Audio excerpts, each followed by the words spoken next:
Hello दोस्तों, आप सभी को वेलकम है आपके अपने YouTube channel are tech study में। दोस्तों, आज हम लोग रेलवे ग्रुप डी के होने वाले एग्जाम को लेकर कुछ महत्वपूर्ण वीवीआई के जिस प्रश्न देखने जा रहे हैं दोस्तों, जो पिछले बार के रेलवे ग्रुप डी के एग्जाम में हर एक शिफ्ट में पूछे गए प्रश्न है दोस्तों। अगर जो आप इस वीडियो को शुरू से लास्ट देखते हैं दोस्तों, इससे आसानी से 2 से 3 प्रश्न देखने को मिल जाएगा दोस्तों इस बार के होने वाले एग्जाम में। और हाँ दोस्तों, अगर जो आप लोग इस चैनल पर नए हैं तो प्लीज़ चैनल को सब्सक्राइब करना भूलें, क्योंकि ऐसे कंटेंट जो है ना बार बार लाते रहते हैं दोस्तों। और हाँ, वीडियो बनाने में बहुत ज़्यादा मेहनत लगता है दोस्तों, तो प्लीज़ वीडियो को शेयर भी करें और सब्सक्राइब करें। तो चलिए वीडियो को शेयर करते हैं दोस्तों। तो अगर पहला प्रश्न हो जाएगा, कौन सी कोशिका अपनी आकार बदल सकती है दोस्तों? तो WBC वाइट ब्लड सेल्स कोशिका जो है ना दोस्तों, ये अपना आकार को बदल सकती है आसानी से। आपका अगला प्रश्न हो जाएगा, तापीय प्रतिरोध किस पर निर्भर करता है? तापीय प्रतिरोध किस पर निर्भर करता है दोस्तों? तो तापीय प्रतिरोध जो है ना चालक पदार्थ की प्रकृति पर निर्भर करता है और चालक के ताप पर। चालक पदार्थ की प्रकृति तथा चालक पदार्थ के ताप पर निर्भर करते हैं दोस्तों तापीय प्रतिरोध। आपका अगला प्रश्न हो जाएगा, गार्ड सेल में कौन सी प्रक्रिया होती है? तो गार्ड सेल में जो है दोस्तों रंध्रों को खोलकर और बंद करके वाष्पोत्सर्जन की दर को नियंत्रित करते हैं। गार्ड की सेल में प्रक्रिया होती है। आपका अगला प्रश्न हो जाएगा, अगर अगर किरण दर्पण की अभिलंब पर आपतित होता है तो परिवर्तन को क्या होगा? जब किरण दर्पण के अभिलंब पर आपतित होता है तो परिवर्तन कोण क्या होगा दोस्तों? तो परिवर्तन कोण होगा 0 डिग्री। 0 डिग्री होगा परिवर्तन कोण। अगला प्रश्न हो जाएगा, समुद्र पानी का रंग किस प्रकाशिक घटना के कारण दिखाई देता है? समुद्र पानी का रंग किस प्रकाशिक घटना के कारण दिखाई देता है दोस्तों? तो प्रकाश के प्रकीर्णन के कारण जो है ना, प्रकाश के प्रकीर्णन के कारण समुद्र के पानी गहरा दिखाई देता है। आपका अगला प्रश्न हो जाएगा, कैल्शियम, मैग्नीशियम, एल्युमिनियम और सीसा में सबसे अधिक क्रियाशील धातु कौन सी है? कैल्शियम, मैग्नीशियम, एल्युमिनियम और सीसा में सबसे अधिक क्रियाशील धातु कौन सी दोस्तों? तो सबसे अधिक क्रियाशील धातु है कैल्शियम। कैल्शियम जो है ना सबसे अधिक क्रियाशील धातु है इन चारों ग्रुपों में। आपका अगला प्रश्न हो जाएगा, बीजाणु निर्माण द्वारा जनन कौन करता है? बीजाणु निर्माण द्वारा जनन कौन करता है दोस्तों? तो बीजाणु निर्माण द्वारा जनन जो है ना माउस ऑफ फर्न करता है। माउस ऑफ फर्न बीजाणु निर्माण द्वारा जनन करता है दोस्तों, माउस और फर्न। आपका अगला प्रश्न हो जाएगा, एक हॉर्स पावर क्या होती है दोस्तों? 1 HP इक्वल कितनी होती है दोस्तों? तो 1 HP बराबर होता है 746 वाट। 746 वाट होती है दोस्तों 1 HP बराबर। आपका अगला प्रश्न हो जाएगा, मिट्टी, मेढक और कीड़े में अजैविक घटना कौन सी है? तो मिट्टी, मेढक और कीड़े में जो है ना अजैविक घटना है मिट्टी जो है दोस्तों अजैविक घटना है। आपका अगला प्रश्न हो जाएगा, ऑक्सीजन का हटना और हाइड्रोजन का जुड़ना क्या कहलाता है? तो अपचयन की प्रक्रिया जो है ना, अपचयन अभिक्रिया कहते हैं ऑक्सीजन को हटना तथा हाइड्रोजन का जुड़ना। आपका अगला प्रश्न हो जाएगा, चुंबकीय रेखा के बारे में क्या सत्य है दोस्तों? तो चुंबकीय रेखा के बारे में सत्य है कि आपस में जो है ना ये चुंबकीय रेखा नॉर्थ एवं साउथ पोल आपस में कभी नहीं करती दोस्तों। आपका अगला प्रश्न हो जाएगा, अवतल लेंस द्वारा बना प्रतिबिंब कैसे होता है? अवतल लेंस द्वारा बना प्रतिबिंब कैसे होता है? तो आभासी और सीधा होती है दोस्तों अवतल लेंस द्वारा बना प्रतिबिंब। आपका अगला प्रश्न हो जाएगा, पौधे ऑक्सीजन कब उत्सर्जित करते हैं दोस्तों? तो पौधे जो है ना दिन के समय प्रकाश का संश्लेषण द्वारा जो है ना, पौधे दिन का समय प्रकाश के संश्लेषण द्वारा ऑक्सीजन को निर्मित करता है दोस्तों। अगला प्रश्न हो जाएगा, जब कोई वस्तु कोई लेंस से पर्दे पर f दूरी पर प्रतिबिंब बनाती है तो वस्तु की स्थिति क्या है? जब कोई वस्तु कोई लेंस से पर्दे पर f दूरी पर प्रतिबिंब बनाती है तो वस्तु की स्थिति क्या होगी दोस्तों? तो वस्तु की स्थिति होगी अनंत पर। जब वस्तु अनंत पर आता है दोस्तों तो प्रतिबिंब फोकसर बनता है। याद रखिएगा, पूछा जाता है प्रश्न। आपका अगला प्रश्न हो जाएगा, गर्भ निरोधक गोलियां कैसे काम करती है? गर्भ निरोधक गोलियों कैसे काम करती है और कैसे अनचाही प्रेगनेंसी को रोकती है? तो इसका सही उत्तर जो है दोस्तों एंड्रोजन और प्रोजेस्टेरोन हार्मोन द्वारा ओव्यूलेशन को रोकता है दोस्तों। ऐसे ही काम करती है गर्भ निरोधक गोलियां। आपका अगला प्रश्न हो जाएगा, तारे क्यों टिमटिमाते दोस्तों? तो तारे जो है ना प्रकाश के अपवर्तन के कारण तारे हमें टिमटिमाते हुए दिखाई देते हैं दोस्तों। आपका अगला प्रश्न हो जाएगा, सर्वाधिक विद्युत घनात्मक कौन सा है?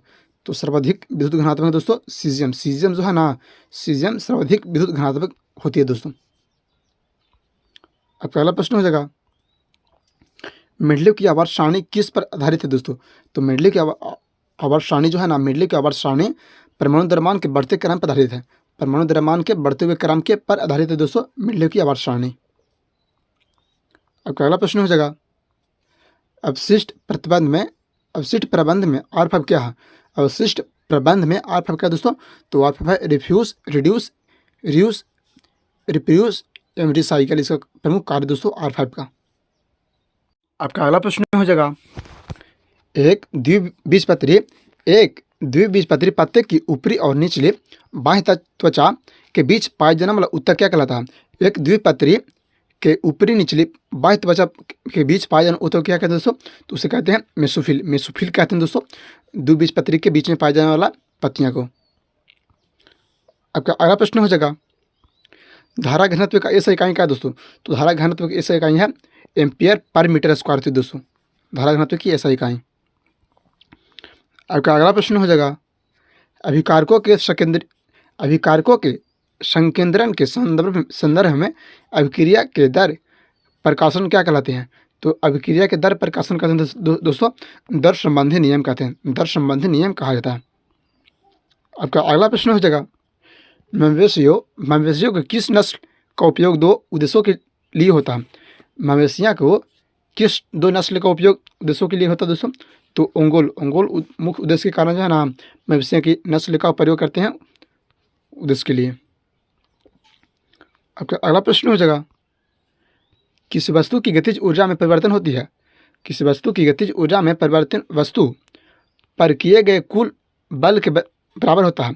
यह कथन किससे संबंधित है दोस्तों? तो जो है ना कार्य ऊर्जा के प्रमेय से संबंधित है दोस्तों, ये जो है कार्य ऊर्जा के प्रमेय से संबंधित है। अगला प्रश्न हो जाएगा, नाभिकीय रिएक्टरों में कौन जल के पूर्ण विद्युत अपघटन से निर्मित होता है और एक नियंत्रण के रूप में प्रयुक्त होता है दोस्तों? तो भारी जल जो है ना नाभिकीय रिएक्टर में प्रमुख रूप से विद्युत अपघटन में निर्मित होता है तथा एक नियंत्रण के बाद प्रयुक्त हो जाता है दोस्तों, भारी जल D2O इसे बोलते हैं दोस्तों।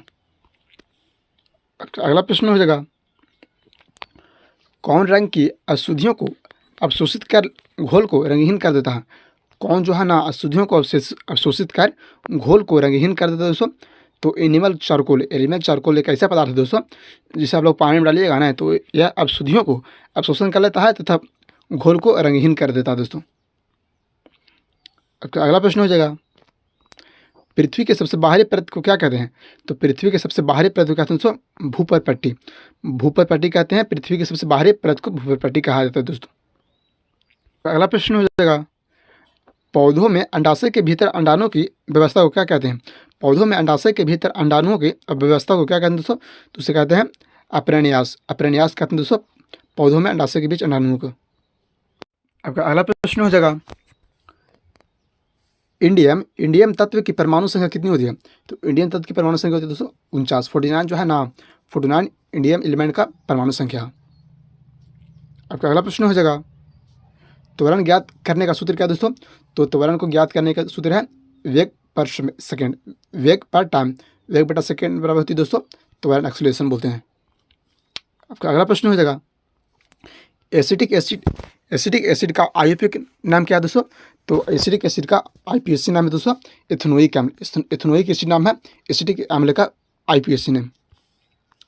आपका अगला प्रश्न हो जाएगा, नाइट्रस एसिड NHNO2 का आयनीकरण नियतांक कितनी होती है? तो NHO2 का आयनीकरण नियतांक होती है दोस्तों 4.5 × 10⁻⁴ आयनिक नियतांक होती है। आपका अगला प्रश्न हो जाएगा, शीर्ष ग्रंथि क्या स्रावित करता है दोस्तों? तो शीर्ष ग्रंथि जो है ना मेलाटोनिन को स्रावित करता है दोस्तों, मेलाटोनिन को स्रावित करता है शीर्ष ग्रंथि। आपका अगला प्रश्न हो जाएगा, कोशिका में राइबोसोम की खोज किसने की थी? तो राइबोसोम की खोज जो है ना पेलाडे ने किया दोस्तों। कोशिका में राइबोसोम की खोज किसने किया था? तो जॉन एमिल पेलाडे ने किया था। आपका अगला प्रश्न हो जाएगा, सूर्य और बृहस्पति ग्रह के बीच की दूरी कितनी होती है? तो सूर्य तथा बृहस्पति ग्रह के बीच की दूरी होती है दोस्तों 778.5 मिलियन किलोमीटर। आपका अगला प्रश्न हो जाएगा, मृदा की मृत कार्बनिक घटक क्या कहलाता है? तो मृदा के मृत परमाणु घटक कहते हैं दोस्तों ह्यूमस कहते हैं। आपका अगला प्रश्न हो जाएगा, SI पत्ती की गुणज 10⁻21 किसका उपसर्ग है दोस्तों? तो जिप्टर का उपसर्ग है 10⁻21। हाँ दोस्तों, एक बात आप लोग और बताना चाहते हैं कि अगर जो आप लोग इस चैनल पर नए हैं तो प्लीज़ चैनल को सब्सक्राइब करना ना भूलें, क्योंकि ऐसा कंटेंट जो है ना दोस्तों रेगुलर इस चैनल पर लाते रहते हैं दोस्तों, जो बहुत ज़्यादा मेहनत लगता है बनाने में। तो प्लीज़ आप लोग चैनल को सब्सक्राइब करें, फॉलो एंड सपोर्ट करें दोस्तों। तो चलिए वीडियो देखने के लिए थैंक यू, धन्यवाद।